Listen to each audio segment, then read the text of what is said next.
Okay, so what I want to show is a simple way to improvise over chord changes, especially when they change keys. This is a progression from Bird's Eye View by Greg Howell. C minor 7, A minor 7, A flat major 7, G7.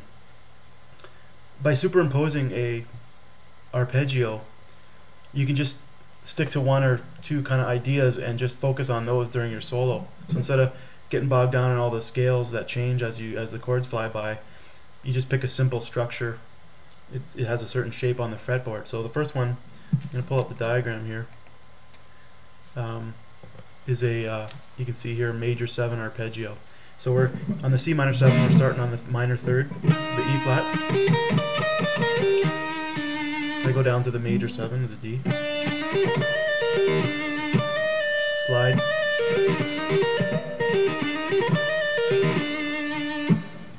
So that fits over nicely.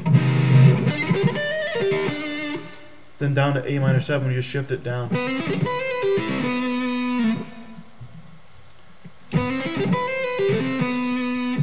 For the A flat major 7, if we start on the 5th of the chord, the E flat, use the same arpeggio as the first one.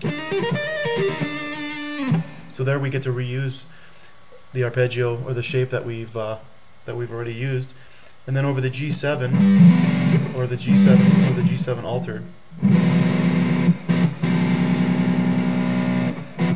we can use a augmented triad just starting on the 3rd.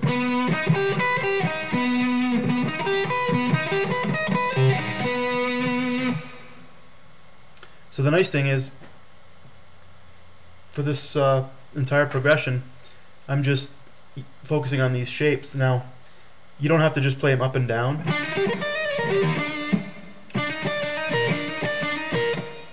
Play them backwards.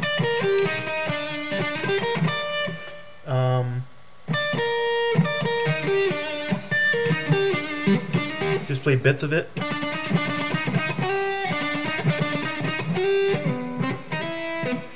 Now you don't want to be shifting all, for every chord. Just do a. This is just something that gets you going. You want to be able to connect them nicely, and you don't want to just start every idea every time a chord changes. Just start again with another. Like you can do that once. It's fairly obvious. You don't want to be doing that too much, where you just repeat the same exact thing. But the idea is, all of a sudden it takes these complicated chord changes and key changes, and you just say, well, I'm just going to think about this major 7 arpeggio for the first 3 chords, and then just do the triad in different places too. And if you can take that major 7 arpeggio and play it in different places on the neck, but it's a great way to simplify the chord progressions, and you can use these for any chord progression. So the idea is, for a minor 7 arpeggio, minor 7 chord, start on the minor 3rd and use a major 7 arpeggio. If you have a major 7 arpeggio, or a major 7 chord, you can start on the 3rd with a minor 7 arpeggio, or what I did was I started on the 5th with a major 7 arpeggio, and then on the G7 augmented, I just used a G augmented triad. I just started on the B on that in this case.